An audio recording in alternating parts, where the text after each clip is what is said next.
Le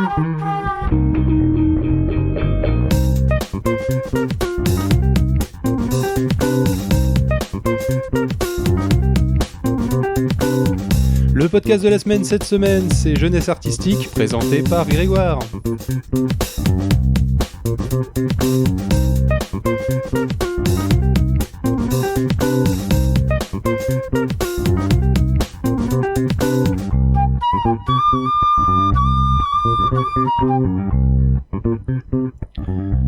Bonjour Grégoire. Salut Phil, ça va ? Ça va bien. Ce que je propose, c'est que tu nous parles un tout petit peu de ce qu'est Jeunesse Artistique. Alors, Jeunesse Artistique, c'est un podcast qui va à la rencontre des artistes des différents horizons, que ce soit du théâtre, du cinéma, de l'art visuel, abstrait, etc., etc. À chaque épisode, on retrouve un nouvel artiste, on lui pose des questions sur sa vie, sur sa jeunesse, et c'est ça aussi le principe, c'est qu'on s'intéresse à des jeunes artistes, donc des jeunes qui vont de nos 10 ans jusqu'à nos 30 ans. Et voilà, c'est tout ça, c'est une découverte enrichissante de nouvelles personnalités. Est-ce qu'on doit en déduire que passé 30 ans, on est plus jeune ? Non, je dis ça parce que à 36 ans, je le prends un peu mal. Moi j'ai 21 ans, donc non, je pense que c'est avant tout un état d'esprit à jeunesse, mais c'est vrai que c'est plus intéressant d'avoir, en tout cas c'est le concept du podcast, et c'est intéressant d'avoir ce visuel des jeunes artistes autour de nous qu'on ne connaissait pas forcément, et de savoir un peu ce qui les rapprochait justement entre eux. Et ben ce que je propose, c'est qu'on s'en écoute un extrait. Toutes les semaines, on sortait donc soit une reprise de poésie en rappé, disons, soit un rap que je réinterprétais, mais où je considérais que le texte avait vraiment une valeur poétique, quoi. Et qui en plus est de grande qualité, parce que tu passes du Victor Hugo à du Giorgio, qui d'ailleurs a aimé ce que t'avais fait. Ouais, on était contents parce que on a eu la chance que, en gros, sur les artistes rap, du coup j'en ai fait 5, il y en a 3 qui ont, disons, réagi. Il y a eu Giorgio, Galfay et Isha. Voilà, donc forcément, enfin c'est une reconnaissance. Et d'où t'es venue l'idée de Jeunesse Artistique ? Bah déjà, personnellement, je suis dans le monde de l'art depuis un petit moment, donc j'ai commencé par du théâtre en tant que comédien, et j'ai ensuite abordé les rangs du cinéma en tant que réalisateur, scénariste, et là actuellement plus en tant que producteur. Et récemment, j'ai découvert le podcast, donc via notamment à cause ou grâce au confinement. Et c'est un médium qui m'a tout de suite plu, qui m'a tout de suite séduit, au point que j'ai voulu en faire une émission, donc qui est Jeunesse Artistique, qui s'intéresse donc à l'art en général, qui est donc l'une de mes passions. Donc c'est un peu un mélange des passions et en même temps l'envie de partir à l'aventure. Est-ce que tu peux nous parler du format de l'émission un peu ? Alors donc c'est un format interview.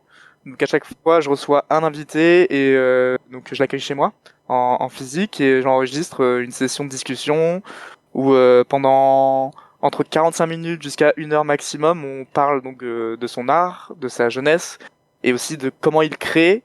Et donc on passe par différentes phases de discussion, beaucoup de questionnements par rapport à la vie, par rapport à la personne, par rapport aux qualités et défauts des artistes. Et donc c'est très enrichissant.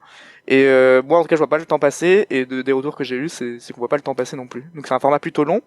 J'ai essayé de faire un épisode toutes les 2 semaines. Alors c'est des fois j'avoue que je n'arrive pas à tenir le rythme parce que c'est parfois assez soutenu.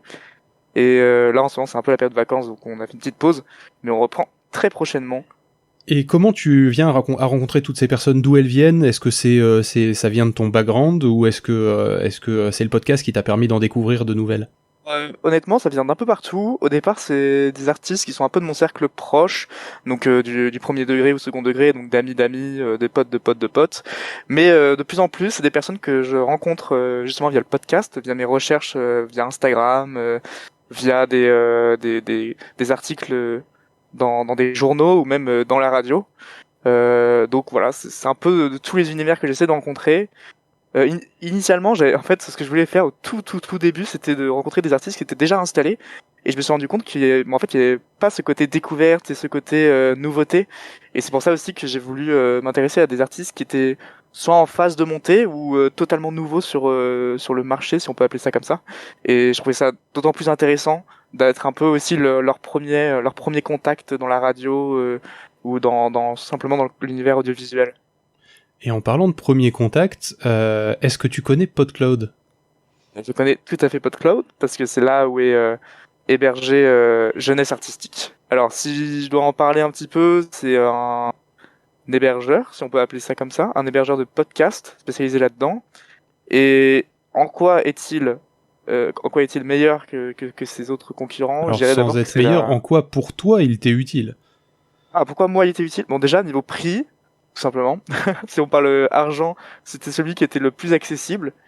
Et surtout rapport qualité-prix, c'est le meilleur, honnêtement, parce qu'on a beaucoup d'espace, on a beaucoup de possibilités de création également. Et ensuite, d'un point de vue communautaire et d'un point de vue accessibilité à la fois des créateurs et des personnes qui ont également accès, il y a beaucoup d'échanges. Et ce qui m'a beaucoup aidé au départ, c'est que moi j'avais 1000 questions et finalement on a réussi à me répondre à mes 1000 questions. Donc ça, c'était vraiment un gros avantage dès le départ. Et en parlant de questions, si vous avez des questions, j'en profite pour faire de la pub aussi pour notre Discord, où justement vous retrouverez la communauté PodCloud. Le lien sera dans la description de l'épisode. Tout à fait. Et c'est là d'ailleurs où on s'est rencontrés, simplement. Et oui. Et enfin, la question traditionnelle de février, quel est le conseil que tu aurais souhaité avoir avant de te lancer dans le podcast? Je crois que le conseil a déjà été donné, mais c'est de ne pas s'attarder sur le matériel, c'est-à-dire qu'avec peu de matériel, on peut se débrouiller, mais du coup on va donner un autre conseil qui est de celui de se lancer, car même si on échoue, d'un autre côté c'est pas vraiment un échec parce que ça vous permet de faire des brouillons, et ces brouillons vont vous servir pour la suite, pour créer quelque chose de meilleur et quelque chose qui vous ressemble le plus.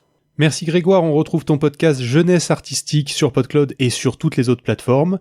En attendant, on dit à nos auditeurs à la semaine prochaine. Au revoir. Au revoir.